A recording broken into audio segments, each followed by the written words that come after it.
Sa Negros Oriental, 81 anyos nga lolo patay dihang nakuryentihan ni atong Martes sa hapon. Ang biktima nga si Lolo Lorenzo, taga Barangay Luca, Tanhay City, napalgan sa iyang silingan nga nag-ubo ug wala nay kinabuhi sa likod sa ilang payag. Sa investigasyon sa Tanhay City Police, nasayran nga aksidenteng nagunitan ni Lolo Lorenzo ang usa ka service drop wire nga adunay parte nga napaksit. Nakaangkon og grabeng paso ang biktima sa iyang tuong kamot. Matod siyang asawa nga si Lola Rosita, dito sila sa Basakan sa wa pa mahitabo ang insidente. Apan nananghid ang iyang bana nga manangkot.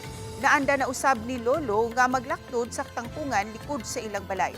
Dugay na matud pa ang nagyungyong nga drop wire likod sa ilang panimay ug naanad na si Lolo Lorenzo nga musuong inig-agi. Nunot sa nahitabo, mipahimangno ang kapulisan sa publiko nga i-report dayon kung adunay nagyungyong nga mga kable sa service drop wire. Sa usa ka mensahe si GMA Integrated News, gipahibaw sa Noreco 2 nga padayon ng investigasyon sa insidente.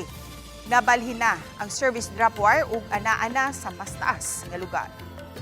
Ahata ka ba tayo kumana ang gumikan na mas kurite? Wala mamatay sa sakit, sa matay sa kurite. Accident yun. Tapos na-coded na natin sa Noreco actually.